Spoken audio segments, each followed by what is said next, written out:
la plupart du temps dans ce qu'ils font, hein, on va rien se cacher. Quand ils commencent un truc qui réussit, tu vas voir le Bamileke réussit dans la simplicité. Oui, je sais, j'ai tiré sur le Bamileke, j'ai montré le mauvais côté du Bamileke, je peux aussi montrer le bon côté. Il n'y a pas quelque chose sur terre qui a que du négatif et que du positif. Donc là, oui, je vais vous dire ce qui est bon, ce qui est positif. Le Bamileke, c'est celui qui réussit dans la simplicité. Tu le vois tous les jours avec son pouce-pouce passé là. Et d'ailleurs, la notion de femme là, cette conception qui vise à faire croire qu'il y en a qui vendent des gens pour avoir de l'argent, c'est juste l'expression de la jalousie face au succès des gens.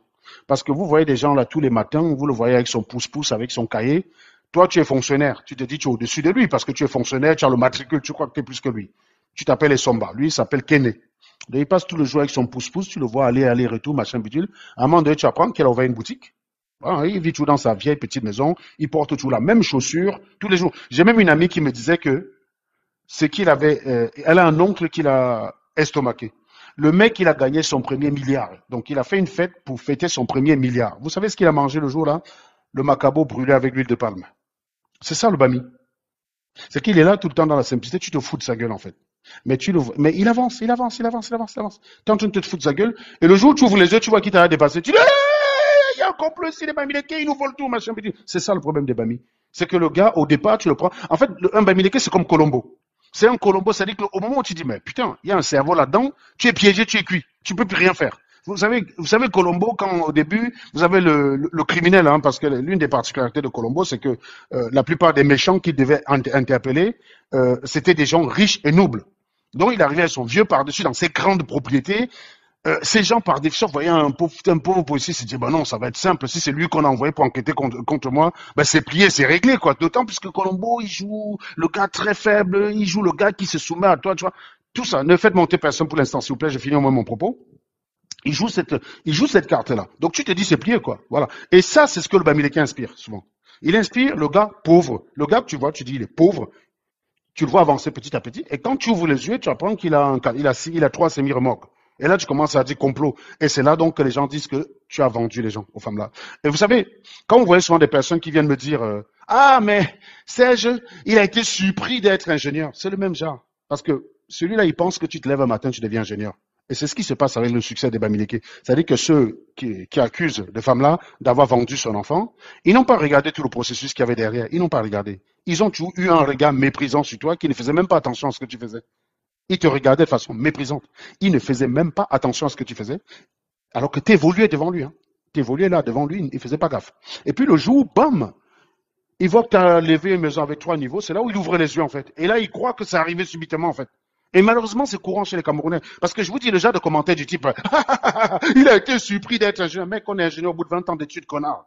Comment tu es surpris d'être ingénieur? Il n'y a que dans le cerveau d'un givré de la cervelle qui ne fait pas attention à tout le processus qui conduit au succès. Si on pouvait m'accuser d'avoir vendu des gens de ma famille pour devenir ingénieur, il ferait. C'est juste que même aussi débile soit-il, ben, ils savent quand même que c'est absurde quand même. C'est un peu compliqué à vendre. Mais par contre, moi, je serais au Cameroun, j'aurais commencé le pouce, j'aurais ouvert une boutique, après j'aurais ouvert une autre boutique, j'aurais ouvert une série de boutiques, j'aurais ouvert des quincailleries. Le jour où les gars m'auraient regardé, comme ils ne connaissent pas tout le processus, ils auraient dit, mais non, ce gars n'est pas simple. Non, non, non, non, vous me dites-moi tout ce que vous voulez, non. Même si vous me dites quoi, je n'accepte pas. Il n'est pas simple. Et donc, c'est donc naturellement ce genre de regard. On a souvent tendance à résumer le Bamileke à ça, parce que d'ailleurs, même ceux qui ont caricaturé les Bamileke en comédie, c'était toujours le mec en apparence pauvre, qui jouait celui qui est con, quoi, j'ai envie de dire.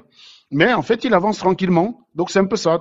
C'est un peu ça. Et ce qui fait que parfois, oui, on va soit avoir tendance à refuser la compétence parce que le Bamileke, soit tu le vois pauvre, soit tu le vois quand il a réussi.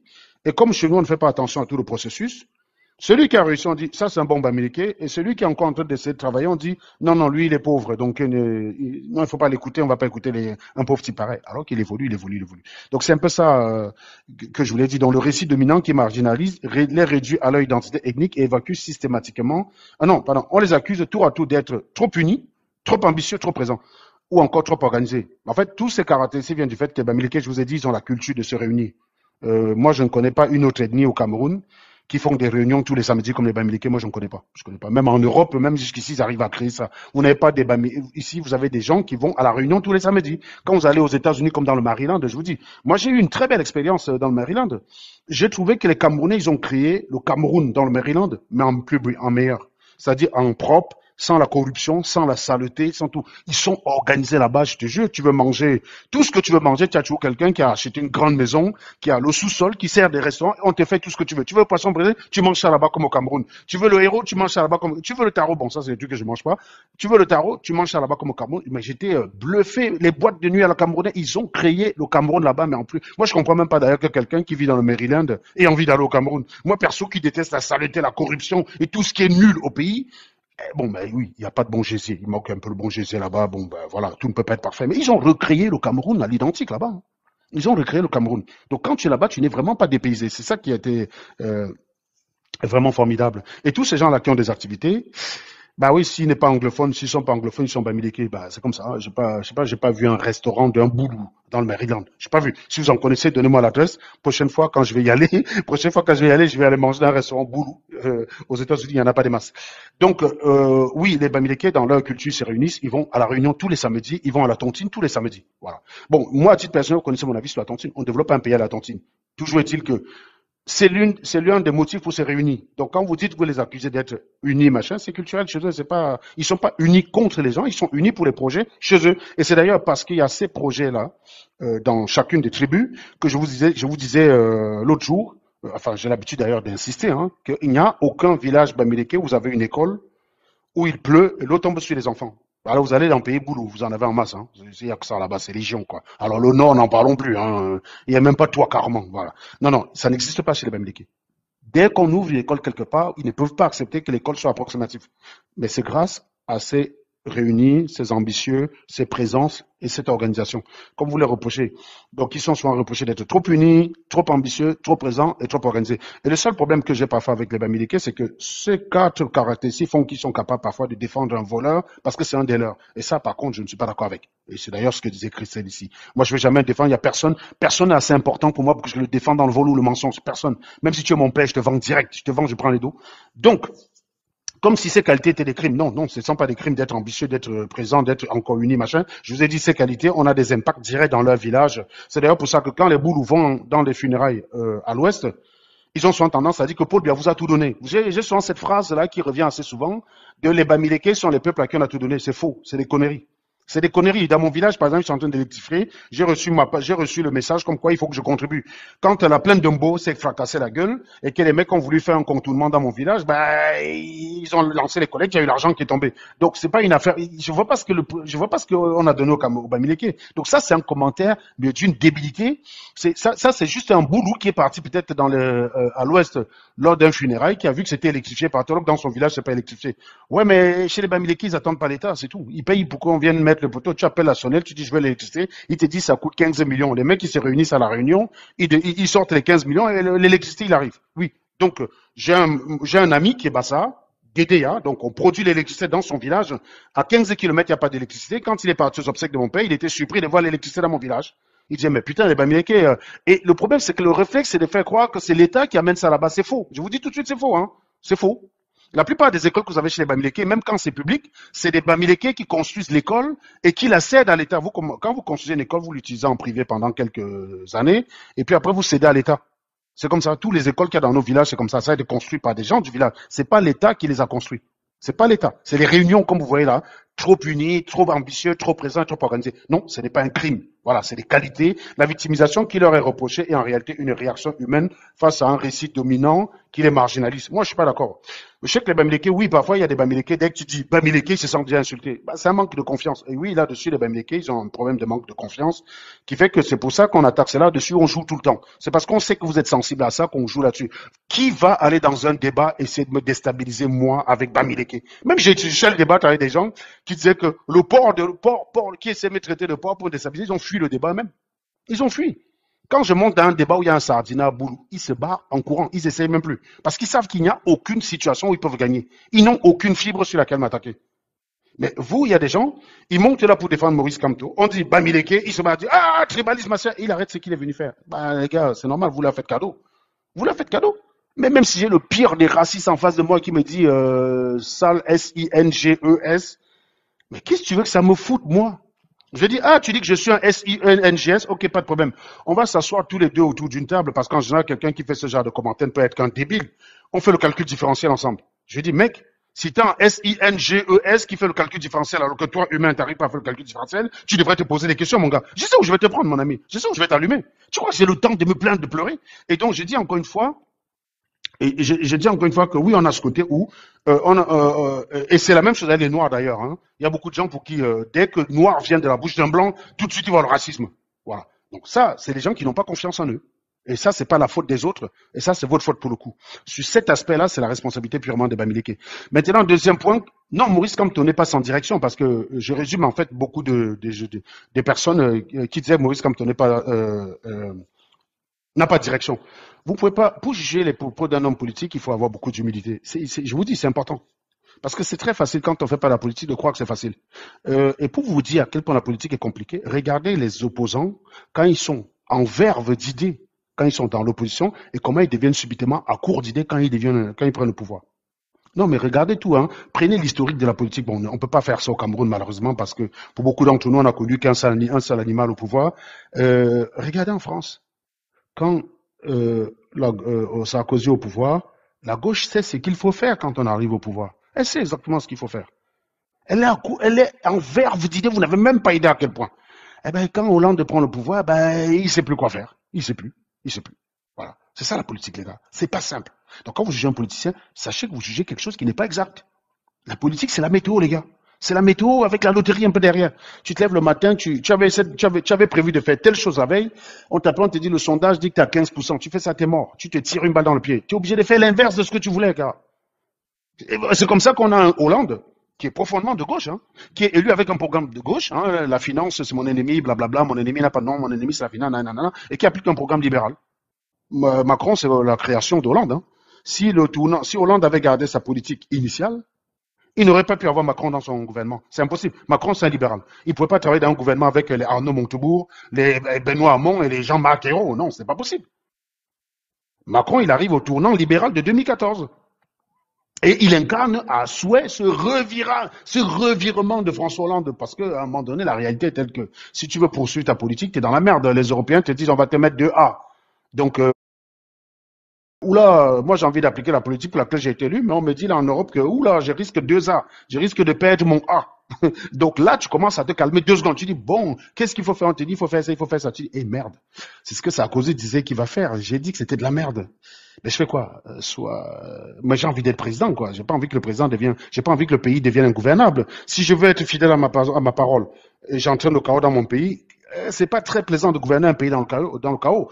Donc, je vais faire ce que Sarkozy a prévu de faire, que moi-même j'ai combattu. Et là, au moins, je vais conserver mon A, les taux de crédit ne vont pas s'envoler, l'emploi ne va pas s'affoler, je ne vais pas avoir un chiffre de chômage à 28%, auquel cas je serai totalement stressé. Donc, les gens vont me faire la gueule, mais le pays va fonctionner et je vais quand même gouverner un pays qui marche. Ça s'appelle la politique, mes chers amis. Bon, je sais que je caricature un petit peu, je ne suis pas non plus un spécialiste de la politique, mais c'est le peu que j'ai compris.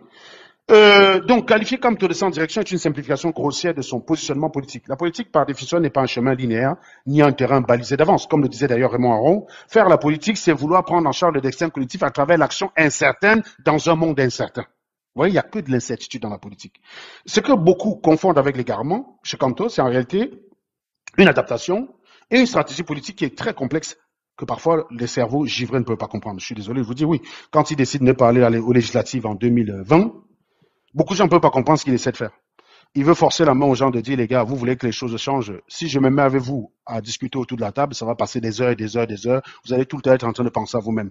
Je vais montrer le pas. Ceux qui veulent écrire l'histoire vont me suivre. Ceux qui ne veulent pas écrire l'histoire, bah, ils iront aux élections. Et naturellement, il y a eu des gens qui n'ont pas voulu écrire l'histoire. Ils sont restés dans leur camp. Et maintenant, il y a des gens qui viennent dire, ouais, mais il avait dit que il ne se présentera pas tant que le système électoral n'aura pas changé, tant qu'il y aura la guerre dans le nozo. Et pourquoi il veut maintenant se présenter en 2025? Et ça, vous voyez, ça s'appelle être un couillon, c'est un giclus, c'est un abruti. Je ne sais pas comment expliquer, c'est le raisonnement d'un vendeur de glacé. Parce que quand vous jugez les gens, jugez-les avec leurs intentions. Quelle est l'intention de Maurice Kamto? Virer Paul Biya du pouvoir. On est d'accord. Donc, pour virer Paul Biya du pouvoir, les règles du jeu actuellement lui sont très favorables. Très favorables à Paul Biya. Ce que Kamto veut faire, c'est faire bousculer les règles du jeu. Mais il n'a pas voulu faire bousculer les règles du jeu pour faire bousculer les règles du jeu. Il veut faire bousculer les règles du jeu pour avoir une chance de renverser Paul Biya. Et il ne peut pas faire ça seul. Il faut qu'il montre aux gens que c'est dans l'intérêt de tout le monde de faire bousculer ces règles du jeu. Or, il se trouve que les systèmes, les politiques, comment dire, les responsables des pays de la zone franc, au sorti du congrès de la Baule de 1990, pardon, ils ont comme ordre de la communauté internationale d'être irréprochable sur la forme. Ça veut dire que tu ne peux pas dire que je suis au pouvoir pour 30 ans, je ne fais pas d'élection. Tu vas perdre beaucoup de partenaires.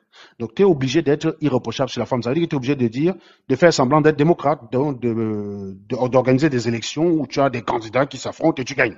Voilà, tu es obligé de faire ça. Donc c'est pour la forme, hein, parce que pour le fond, on sait que les urnes sont bourrées, on sait que le président dit irrecevable malgré que les choses sont pertinentes, mais sur la forme, tu es propre. J'ai organisé des élections, regardez, il y avait 20 candidats, ils se sont présentés en toute liberté, j'ai gagné, voilà, je suis irréprochable sur la forme. Et si tout le monde décide de ne pas y aller, pour être irréprochable sur la forme, il sera obligé de modifier les règles du jeu pour que les gens viennent se présenter. Parce que si tu ne peux pas lancer une élection, tu dis personne n'est venu. Oh, non. Les gens ont boycotté ton élection parce que les règles du jeu, ça va attirer les gens, ça va attirer l'attention des gens sur les règles du jeu qui te sont favorables à toi. Donc, c'est ce qu'il veut faire. On appelle ça le pari. Il a parié sur un truc, ça veut dire si tout le monde fait comme moi, les choses changent. Maintenant, si tout le monde ne fait pas comme moi, je passe pour un con. Et est-ce que c'est pour autant qu'il est con? Non. Je vous ai toujours dit, quand on est rationnel, on ne juge pas le résultat. On juge le pari. Et je vous ai donné l'exemple hier du médecin qui a un patient qui se présente devant lui. Il a deux types de médicaments. Il y en a un qui guérit quasiment à coup sûr, sous réserve que le patient n'ait pas une certaine allergie, auquel cas ce médicament devient un poison pour lui. Et il y a un autre qui guérit à 20% quand il a cette allergie. Et vous avez un patient qui débarque, on ne connaît pas son historique, qu'est-ce que le médecin doit faire? Ben, il doit parier. À un moment donné, il faut bien qu'il essaie de te guérir. Il ne va pas dire non, non, non, non, tant que je n'ai pas ton historique, je ne fais rien. Il ne peut pas faire ça, le médecin. Il doit faire quelque chose. Et qu'est-ce qu'il doit faire pour minimiser les chances que la personne meure? Il doit partir du principe que le gars n'a pas d'allergie et lui donner le médicament qui le guérit à 99%. Sauf que s'il a l'allergie, bah, il s'est planté. Voilà, c'est comme ça. Mais on ne doit pas le juger pour ça. On doit juger le pari. Est-ce qu'au moment où il lui a donné le médicament A, est-ce qu'il avait des bonnes raisons de le faire? Oui, il avait des bonnes raisons de le faire. Sauf si tu es dans un pays où l'allergie représente quasiment 100% de la population. Dans ce cas, tu n'es plus rationnel de le faire. Il a une information. Il sait que non, dans ce pays-là, l'exception, ce n'est pas être allergique. Et oui, dans ce cas, il ne peut pas dire qu'il ne savait pas. Donc, il est obligé de partir sur le médicament B, sauf s'il a une information. Moi, j'ai pas d'allergie, donc donne-moi le médicament A. Donc, on sait que la plupart du temps, les gens n'ont pas d'allergie. Et donc, les gens n'ont pas d'allergie et donc il faut partir du principe qu'ils n'en ont pas et leur donner le médicament, voilà. Mais si malheureusement ça tourne mal, bah comme on dit, il faut juger le pari et pas le résultat. Est-ce que le pari était correct? Oui, le pari était correct. Est-ce que le pari de Maurice Kamto était correct? Si on se dit, si on part du point de vue probabiliste, quelles étaient les chances que les gens le suivent dans ces conditions, connaissant l'égoïsme, le clientélisme des Camerounais, leur façon de ne penser qu'à eux-mêmes? Les gens pensent que la politique c'est une promotion, la politique c'est une activité pour gagner de l'argent et faire vivre sa famille. Voilà, compte tenu de ces informations, oui, il partait perdant. Voilà, donc son pari est absurde.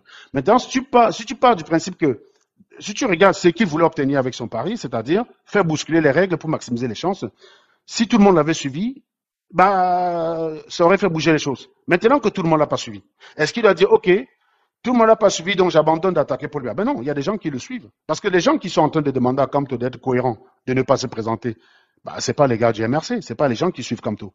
Donc, en gros, tu as une giclure du RDPC qui dit à Kamto d'être cohérent, de ne pas se représenter pour lui faire plaisir, lui, au détriment de ceux qui soutiennent Maurice Kamto, par exemple, qui veulent voir Maurice Kamto se présenter. Non, un politicien, il écoute toujours sa base. Il va regarder ce qu'on dit à côté contre lui, mais il va pas se fier à ce que les gens disent contre lui, il va écouter sa base. Donc quand les gens qui rappellent à Kamto d'être cohérent, c'est les personnes qui défendent Paul Biya. Hein. Je rappelle que Paul Biya avait voté une constitution qui faisait qu'il devait être au pouvoir maximum jusqu'en 2011. Je crois qu'il pensait qu'il allait être mort en 2011. Ben, il s'est trouvé qu'en 2008, il se sentait très bien, il était en bonne forme. Il a dit, bon les gars, modifiez-moi les bêtises là. Hein. Je vais pas aller au village après ma présence. Donc on a modifié les bêtises. Les gars ont cru qu'en 2018, il sera mort. D'ailleurs, il y a un mec qui disait en 2018 que Paul Biya sera mort avant la fin de l'année. Eh ben non, avant la fin de l'année, il était encore vivant, il s'est présenté et il a encore gagné. Bon, les gens se sont dit, ok, c'est peut-être le dernier mandat, le gars est vieux, il est fatigué, il va mourir, tu parles. Il a encore tenu 7 ans, il y en a plein qui sont morts entre-temps.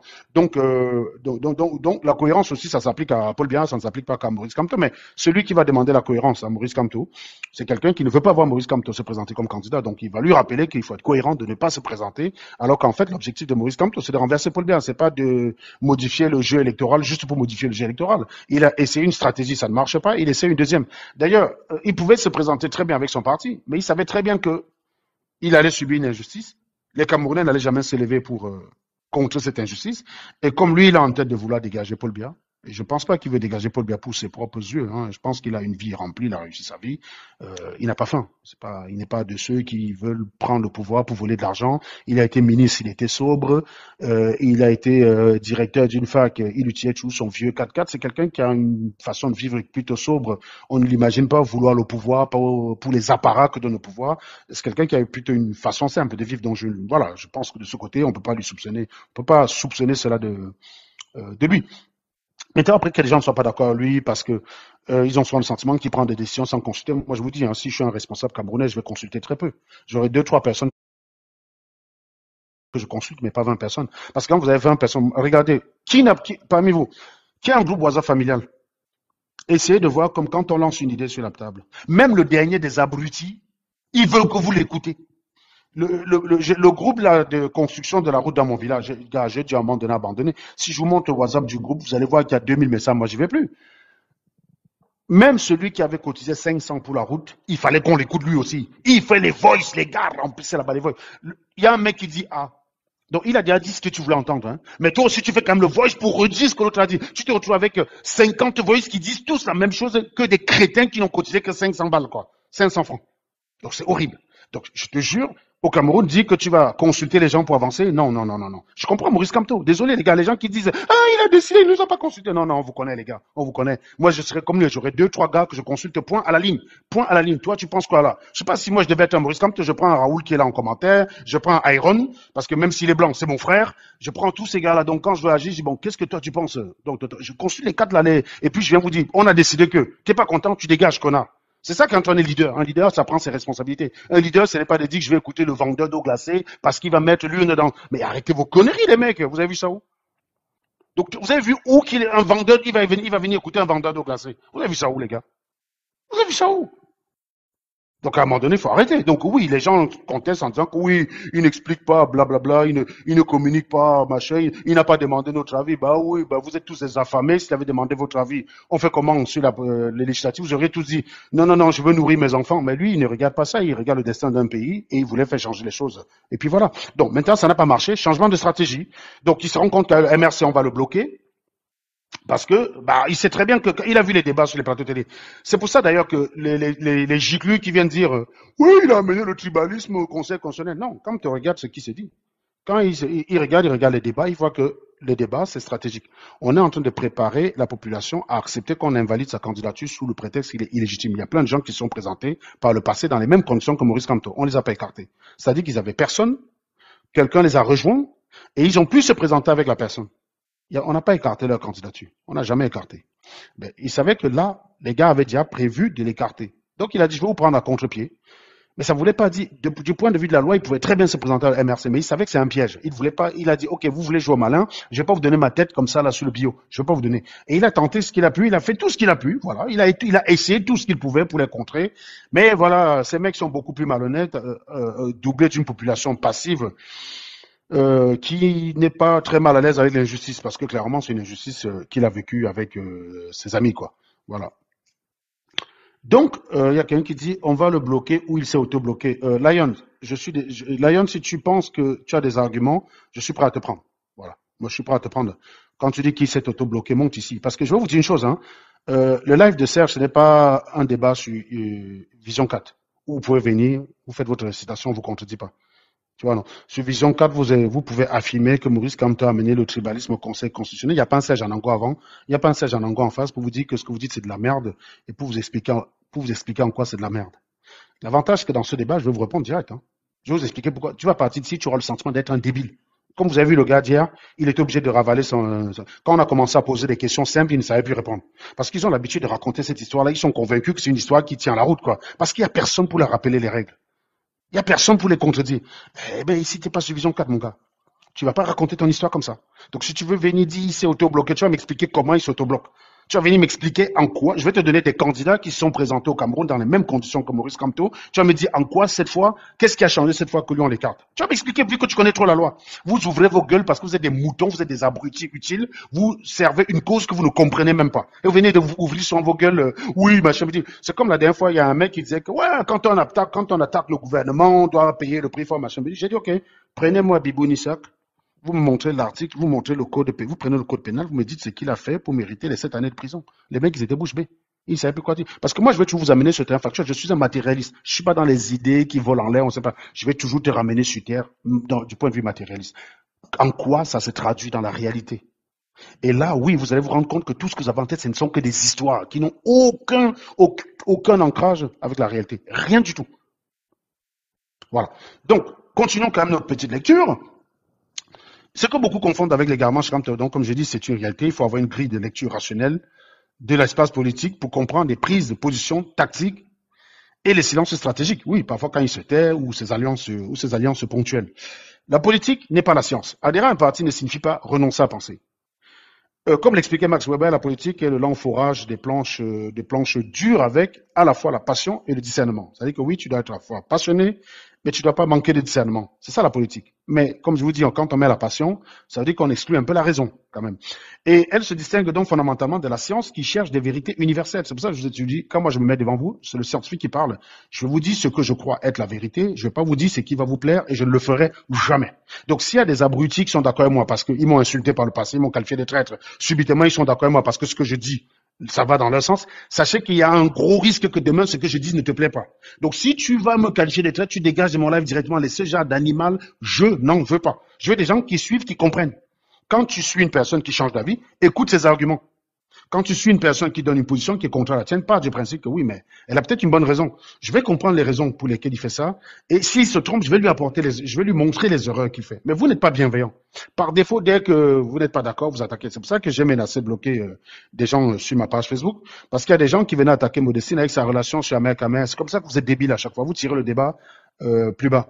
Elle a pondu un post rempli de conneries. Vous pouvez l'attaquer avec ça. Vous n'êtes pas obligé d'aller l'attaquer avec son histoire. Et encore d'ailleurs avec un mec, il ne s'était rien passé. Je vous dis, il s'était rien passé. J'avais eu toutes les pièces du puzzle. Il n'y avait rien entre eux. C'était du pipeau. C'était juste de la façade. Donc, mais toujours est-il que si si elle fait une publication qui ne vous plaît pas et vous êtes obligé de l'attaquer avec ça, vous êtes minable. Vous êtes minable. Privilégiez le débat d'idées, les gars. Je rappelle que dans sa publication, il y avait de quoi la fumer. Je vous dis, sa publication, vous aurez demandé l'avis à une braiseuse de poissons, elle n'aurait pas fait moins que ce qui est écrit. Je n'ai rien vu d'académique là-dedans. Je n'ai rien vu. Je n'ai pas vu un raisonnement qui tenait la route là académique. J'ai vu des sophismes, j'ai vu des procès d'intention, j'ai vu des interprétations fallacieuses que j'ai démontrées ici. J'ai même vu parfois le déni, mais j'ai rien vu de rationnel dans ça. Donc, l'adhésion à un parti, comme je disais tout à l'heure, la politique va se distinguer donc fondamentalement de la science qui cherche des vérités universelles. En politique, il n'y a ni équation parfaite, ni vérité immuable. Il y a des intérêts, des compromis, des rapports, des forces du moment. Et l'adhésion à un parti politique ne signifie pas l'effacement de la pensée individuelle. Hein. C'est que vous n'avez pas souvent pu comprendre quand des gens vous disaient oui, je soutiens Maurice Kamto, mais je ne suis pas d'accord avec ça, et bam, vous lui tombez dessus directement. Oui, vous avez aussi alimenté un peu ça. Je parle des gros passionnés qu'il y avait sur Internet. Non, on peut suivre l'adhésion à un parti politique ou à un courant n'efface pas la pensée individuelle. Voilà. Il n'y a que dans les régimes totalitaires, par exemple, au Goriland. Hein, si vous êtes burkinabé, vous êtes obligé de dire que Ibrahim Traoré, c'est un type chic, c'est un chic type génial. Tente alors de dire le contraire. Tu vas lire l'heure, mon gars. Tente de dire le contraire, tu vas lire l'heure. Il va t'offrir une montre, tu vas lire l'heure. Donc oui, il n'y a que dans ces endroits-là qu'on est obligé d'avoir une vérité absolue. Et aussi la religion, bien sûr, ça va de soi. L'adhésion à un parti politique ne signifie donc pas l'effacement. Simone Veil, pas la ministre, parce qu'il y a une philosophe que les gens ne connaissent pas, qui avait aussi le nom de Simone Veil. Elle était philosophe. Elle avait théorisé sur les partis politiques. Hein, donc, elle expliquait en quoi les partis politiques parfois étaient une absurdité. Mais même elle, qui critiquait les partis politiques comme étant des machines à uniformiser la pensée, ne plaidait pas pour la suppression pure et simple, mais pour la primauté de la conscience sur l'obéissance. Voilà. Donc, c'est-à-dire que ce n'est pas parce que dans un parti, il y a une ligne directrice que tu dois aller contre ta conscience. Mais déjà, l'adhésion à un parti, c'est toujours à un moment donné risquer de trahir. Quand tu adhères à un parti, et ça c'est Simone Veil qui le disait, quand vous adhérez à un parti, il y a toujours un moment où vous allez vous trahir, vous allez trahir. Soit c'est vous que vous allez trahir, soit c'est les autres que vous allez trahir. C'est-à-dire que, à un moment donné, vous serez obligé de soutenir quelque chose qui va à l'encontre de vos propres convictions parce que c'est l'effet de groupe, ou alors à un moment donné, vous allez vous détourner d'un courant majoritaire et aller de votre côté tout seul. Donc, dans tous les cas, quand vous adhérez à un parti politique, vous êtes amené à trahir. C'est le dilemme de la trahison, c'est le fameux dilemme du parti. Vous êtes inéluctablement obligé de trahir à un moment donné. Vous allez soit vous trahir vos convictions, soit trahir le groupe. Par exemple, en 2018, en choisissant de combattre le vol qui y avait dans la base, Bah, pour le groupe, j'ai trahi le groupe, dans le sens que euh, j'ai fragilisé le combat. C'était leur interprétation. Donc pour eux, c'était une trahison, parce que j'ai commis un acte qui fragilisait le groupe. Mais moi, je suis resté fidèle à mes convictions. En revanche, comme certains voulaient dire, gardons ça, taisons le viol, on ne va pas fragiliser le combat. Si j'avais accepté de faire ça, c'est mes convictions que j'aurais trahi. Donc oui, il y avait inéluctablement, ce jour-là, il fallait trahir quelqu'un. Et je déteste me trahir moi-même. Parce que quand la personne qui passe le plus de temps avec moi, c'est moi. Donc, comment dire, je ne me supporterai pas si je fais ça, quoi. Donc, je déteste me trahir moi. Je préfère suivre mes convictions et aller jusqu'au bout que de les trahir parce qu'il y a un groupe. Non, je ne le ferai pas. Voilà. Et donc, je pense que vous comprenez en fait la mécanique qui me guide. Aucun politicien ne peut mettre tout son camp d'accord. D'accord. Et donc, et ça, j'ai souvent l'habitude d'insister ici, un économiste, Kenneth Arrow, l'a prouvé. Il est mathématiquement impossible de satisfaire tout un camp politique en permanence. Le théorème d'impossibilité d'Arrow, donc qui est prix Nobel d'économie, le démontre formellement. C'était pas prix Nobel de mathématiques, comme je disais, c'était le prix Nobel d'économie. Le démontre formellement. Il n'existe aucun système de vote ou le choix collectif qui puisse transformer les préférences individuelles en une décision collective cohérente tout en respectant le minimum de critères démocratiques. C'est impossible. Le seul critère qui garantit ça, c'est la dictature, d'ailleurs. C'est d'ailleurs ça. Hein. Une façon choquante de présenter le théorème d'Arrow, c'est de dire que la seule façon de combiner des préférences individuelles en une préférence ordinale cohérente avec le groupe, ben, c'est la dictature. Voilà, c'est comme ça. Et donc, il a démontré qu'il n'y a aucun système démocratique qui satisfaisait ce critère. Et donc, ce principe est donc battu en brèche avec l'idée qu'un politique doit maîtriser toutes les réactions de ses partisans ou les harmoniser à 100%. C'est impossible. Il ne faut même pas essayer de le faire. Vous n'y arriverez pas. Si vous croyez que vous pouvez le faire, c'est que vous ne connaissez pas le théorème d'Arrow. C'est réglé depuis 1975, je crois.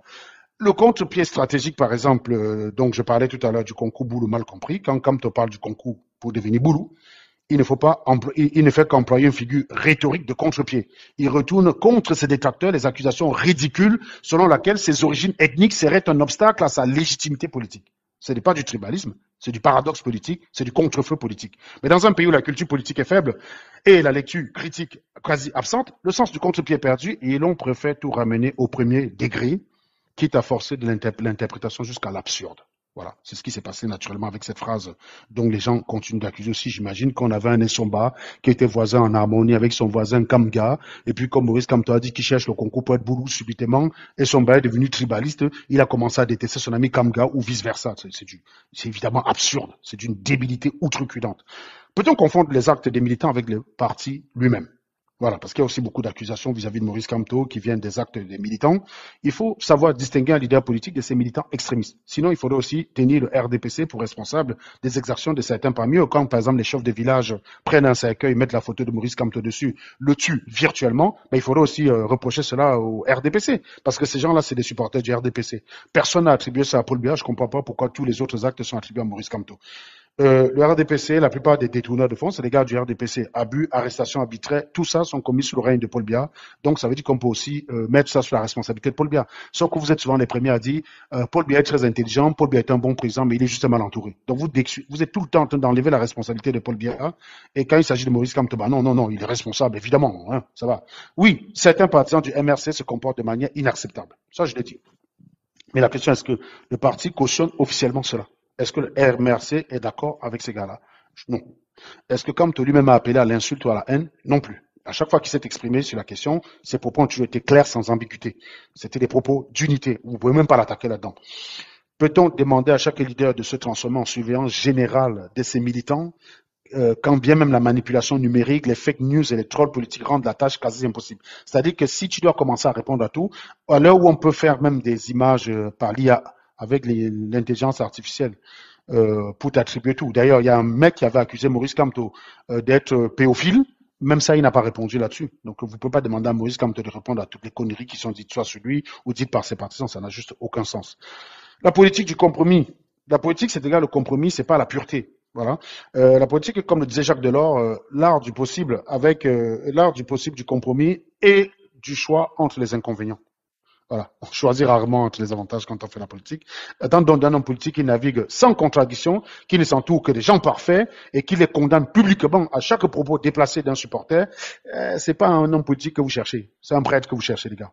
Vous cherchez un prêtre. Donc, si vous voulez les prêtres comme président du Cameroun, bah écoutez, demandez aux prêtres de se présenter, hein, parce que le portrait typique de ce que vous demandez, c'est les prêtres.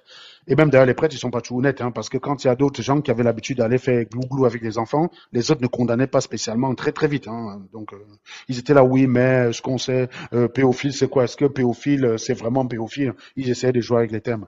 Donc, l'urgence d'un débat politique adulte. Ça, c'est ma conclusion. Nous devons cesser de faire de chaque désaccord une trahison, de chaque adversaire une cible à abattre. Le débat politique est un espace de confrontation d'idées, pas un ring de boxe éthique ou ethnique ou identitaire. Il ne s'agit pas d'aimer Kamto ou de le sanctifier, il s'agit de le juger sur ses idées, sur ses positions, sur ses propositions, sur son projet et non pas sur son origine, et non pas sur ses soutiens et non pas sur les commentaires de ses partisans. Jugez-le sur ses idées, ses propositions et son projet. C'est valable d'ailleurs pour tout le monde, hein. Espoir Matomba, Cabral Libi, tous ces gars-là. Jugez-les sur leurs idées et non pas sur les positions, sur ses origines, sur ses soutiens ou sur les commentaires des partisans. Je l'ai fait, hein. J'ai été le con qui jugeait Maurice Kamto sur ses soutiens parce que j'ai détesté Maurice Kamto dans les années 2016 parce que j'avais vu une photo de lui avec Mathieu Youbi. À l'époque, je traquais Mathieu Yubi pour avoir détourné l'argent d'un orphelinat. Je disais que comment tu veux vouloir changer le Cameroun et tu traînes avec un type pareil. Bon, maintenant, il faudrait prouver qu'il est au courant des actions de cette personne. J'en ai pas la preuve, donc j'applique le principe de charité. Il n'est pas au courant. Et puis voilà. Et donc, je ne dois pas le juger par rapport à ça. Donc il faut que vous sachiez que beaucoup de choses que je reproche ici, là, aux partisans actuels, ben, je les ai moi-même commis. Je me suis rendu moi-même coupable de cela. Mais c'est parce que, justement, je manquais de culture politique. Voilà. J'ai vieilli, hein, j'ai 43 ans, donc je ne vais pas appréhender la politique pareil. En 2018, j'avais une vague idée de la philosophie, une vague idée de la politique. J'ai passé cette année à pas mal lire, à pas mal me documenter sur la question, donc j'ai compris que non, c'est un terme qui c'est beaucoup plus compliqué qu'on ne le pense. C'est pour ça que je n'ai plus le même jugement aussi dur vis-à-vis des politiciens que je pouvais l'avoir à l'époque. La politique, c'est pas les mathématiques et surtout ne nous rendons pas incapables de comprendre juste parce que nous ne sommes pas d'accord. Ne bouchons pas notre cerveau, nos oreilles quand quelqu'un parle juste parce qu'on n'est pas d'accord avec elle. C'est la pire forme de fanatisme, c'est-à-dire l'incompréhension volontaire. Voilà. Je pense que j'ai fini ma première partie. Donc maintenant, les gens, vous pouvez monter, hein, ceux qui veulent monter, débattre, qui ont des trucs à faire vite. Parce que si je n'ai pas de débatteur, moi ça m'arrange, je vais arrêter le live, hein. Comme ça, je serai monté au moins pour vous, quoi. Voilà. Bonjour, reine des soins. Bonsoir Serge. Comment vas-tu? Ah ben, je vais bien et toi? On peut se Ça va, ça va. tutoyer, c'est ça? Ouais, ça va, ouais. Mhm. Euh, Merci déjà, j'ai l'honneur d'intervenir en premier. J'espère que j'aurai le temps d'aller au bout de mes pensées. Vas-y, vas-y. Pas de souci. Euh, la plupart des idées que je voulais développer ont déjà vraiment été étayées par toi de manière très magistrale, comme d'habitude. Et j'espère que les gens ont compris. Cependant, je voudrais, dans mes propos préambulaires, Je précise juste que je ne peux pas être là tout le temps pour apporter ces arguments. Je ne veux pas que les gens, parce qu'ils voient que je sais exprimer cela, viennent tout le temps me chercher, comme c'est souvent le cas, ils viennent me chercher de venir défendre ces idées-là. Ces idées sont à votre disposition. Inspirez-vous des arguments et de la méthode. Je vous ai dit, quand vous montez défendre un projet, votre personne ne compte pas, même si vous avez une attaque sur la personne, ne vous lamentez pas. Ou alors répondez rapidement et passez rapidement à autre chose. Voilà.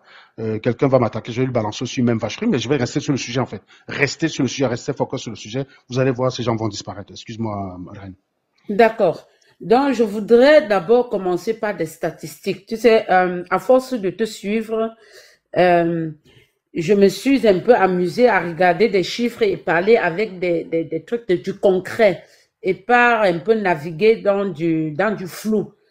Donc, au Cameroun, après 43 ans de règne, à chaque fois que les élections présidentielles approchent au Cameroun, il y a toujours une tribu qui est mise en exergue et sur lequel on place la tête de Turc parce que c'est le leader qui challenge Non, le je ne président. suis pas tout à fait d'accord avec ça, Reine. C'est depuis qu'on a un Bamileke qui est en position de vouloir gagner. Les autres campagnes, il n'y avait pas ça, en fait, parce qu'il n'y avait pas de Ah, Bamileke en position. Hein. En 2004, il n'y avait pas un Bamileke qui était susceptible de renverser Paul Biya, c'était John Frundi. En 2011, il n'y avait pas... Non, je pense que c'est depuis... Parce qu'il y a eu Momo Bamileke qui s'est présenté en 2011, les gens s'en foutaient complètement. Non, 2018, ça a été vraiment un tournant, parce que pour une première fois, les gens qui prenaient pour des petits pouilleux, là, tu sais, qui sont tout le temps sales, qui ne savent pas faire la politique, qui élèvent les porcs, bah, en fait, ils n'imaginaient pas que ces gars-là pouvaient faire la politique et venir les supplanter. Donc, pour une première fois, ils ont senti la menace. Je pense que le climat a changé en 2018, hein. Peut-être que je me trompe, hein, Rennes, hein. Mais Oui, je remonte clairement, en 2011, il n'y avait pas ça, quoi. en 92, hein, avec John Frundi, où les anglophones sont passés sous la trappe parce que le principal opposant du président Biya était anglophone. Et la stigmatisation, les anglophones ont été stigmatisés, mais vraiment les placer sous les feux de la rampe, ça a commencé en 92 avec l'apparition de John Frundi comme principal challenge de Monsieur Biya. Donc, on a évolué. Entre-temps, il a, selon des techniques et des tactiques qu'il utilise. Bon, j'avais 10 ans en 92, donc je me souviens pas, ok, pardon. Je vois des gens qui confirment, ce que tu dis. Voilà, donc on parlait d'anglo-bami en 92, c'était l'expression consacrée. Et entre-temps, il a réussi à doper et dompter tous ceux qui émergeaient, tous ceux qui sortaient la tête de l'eau. Il avait des stratagèmes parce qu'il n'a jamais réussi comment développer proprement le Cameroun, mais il a des méthodes à lui pour absorber. C'est un peu comme une grue qui absorbe tout ce qui lève la tête, quoi. Donc, et subitement naquit un MSC à la tête duquel se trouve Monsieur Kamto, qui s'est détaché. On a détaché maintenant l'expression Bami, on l'a anglo-Bami, on a distingué cela parce qu'entre-temps, on a créé une guerre dans le Nozo, une guerre qui ne devrait même pas avoir lieu, mais ce n'est pas le thème d'aujourd'hui. Et cette distinction-là a été faite, il y a eu cette balkanisation, et les Bami ont porté maintenant la tête du Turc, parce que on a vu au professeur Maurice Kamto une menace au pouvoir de Yaoundé. Donc, c'est écœurant, c'est aberrant parce que pendant 43 ans, les Camerounais se sont soumis au diktat de Yaoundé. Personne ne trouvait le régime. Tout le monde pleure au Cameroun. Hein. C'est pas une histoire d'une tribu quelconque. Mais le problème se trouve, c'est que le principal challenger de Biya se retrouve être un Bamileke. Le Bamileke déjà, qui n'était pas déjà accepté, qui s'est rallié en 92 à John Fundi pour enlever Biya et qui revient maintenant en 2018. C'est le crime de trop, quoi. Donc, le professeur Kamto et toute sa tribu passent sous la trappe. Je vais vous donner des chiffres, comme je disais tout à l'heure. La région du Sud, c'est 47 110 km². Il compte 920 715 habitants. Le budget d'investissement, moi je parle du plus récent, c'est 59,8 milliards de francs CFA pour la région du Sud, qui a 920 715 habitants. Donc, ils n'atteignent pas le million. En 2023, ils avaient 66 016 milliards qu'ils recevaient pour le budget d'investissement. La région de l'Ouest compte 13 892 km². La région de l'Ouest a 2,5 millions d'habitants. Mais la région de l'Ouest reçoit en 2025 5 milliards comme budget d'investissement. Alors, tous ceux qui, depuis, il y a eu une accentuation des tests pondus par des uns et des autres pour expliquer aux Camerounais que la région de l'Ouest reçoit trop du Cameroun. Je ne sais pas comment on peut m'expliquer. Le ministre des Finances est d'une région, le ministre de la Défense, en fait, tous les postes souverains sont occupés par des gens d'une seule région. Ce sont eux qui élaborent, ils ont dans le secret des dieux, ils savent des critères qu'ils utilisent pour attribuer des budgets d'investissement à des régions. Mais il faut que ces savants des réseaux sociaux viennent nous expliquer comment la région de l'Ouest, qui est 3 fois, si je ne me trompe pas, plus peuplée que la région du Sud, reçoit presque 10 fois moins de budget d'investissement par rapport à la région du Sud et que ces gens viennent nous dire que la région de l'Ouest a beaucoup reçu du Cameroun. Il y a quelqu'un là, Gabriel, qui conteste tes chiffres. Gabriel, voilà, c'est ça que je t'ai fait monter. Vas-y, Gabriel. Oui, je veux juste, madame, je veux juste dire Oui. une chose. Faites Oui. attention avec vos chiffres. Le budget d'investissement public, là, n'est pas comme ça. Quand vous regardez la région du Sud, elle n'est pas 3 fois plus grande que la région de l'Ouest en termes de Mais superficie. c'est ce que j'ai dit. Madame, J'ai attendez rapidement, donné rapidement. les chiffres. Hein. Mais madame, J'ai dit rapidement. que la région du Sud a 47 110 Oui, km carrés. oui, mais madame, rapidement. Dans la région du Sud, il y a ce qu'on a, le BIP est plus élevé là-bas. Vous savez pourquoi? Juste en termes des 3 dernières années, on a dû investir massivement en crédit pour le port en eau profonde. Ce qui n'est pas Non, le cas à l'Ouest. écoutez, Et ça va dans les BIP. Donc, c'est pas l'investissement faites pas les comparaisons comme ça. écoutez, s'il vous plaît, l'investissement concernant, par exemple, le port en eau profonde de Kribi ne rentre pas dans ce budget-là. Je viens de regarder ça parce que c'est ce qu'on appelle les grands projets, dont le budget attribué à la construction du port en eau profonde de Kribi ne rentre pas dans le budget d'investissement attribué à la région du Sud, du Sud. Alors, il y a le BIP et les PIP. Le BIP, qui est le budget d'investissement public, et les projets d'investissement prioritaires. Ce sont deux choses différentes. Écoutez, je vous ai dit, je ne connais pas les critères qui ont été établis. Je lis ce qu'on a déposé sur le site du ministère des Finances. Et c'est contrôlable par tout le monde. En fait, Gabriel, est-ce que tu nous fais un sophisme de la voiture verte? C'est-à-dire que dans l'ordre de grandeur, elle a peut-être raison, mais sur les chiffres exacts, elle se trompe, mais le rapport est le même. Ou alors, elle a carrément tout faux, même dans les proportions, quoi. Je veux dire, je prends un exemple. Supposons que dans le Sud, par kilomètre par habitant, hein, pour homogénéiser, il faut ramener par kilomètre par habitant. Tu as 6. Et à l'Ouest, tu en as 1.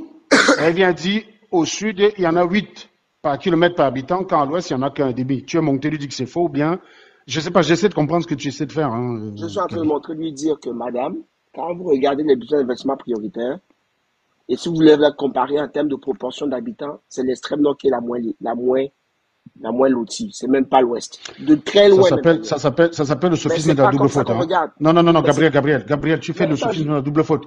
S'il y a une région qui est lésée, on va pas venir dire à la région, ferme ta gueule parce que l'autre aussi est lésé. Il faut arrêter. Ça, c'est du sophisme de la double faute. C'est pas un argument. C'est comme ça que les débats se passent au Cameroun. Attendez, madame. C'est comme ça que les débats se passent au Cameroun. Madame, attendez. Vous ne pouvez pas partir du postulat de comparer deux régions et dire que vous êtes défavorisé. C'est pour ça que je dis, faites attention. Je n'ai pas prononcé le mot défavorisé, monsieur. Ne m'octroyez pas un vocabulaire que je n'ai pas prononcé. Je n'ai même pas eu cette intention. Je dis ceci.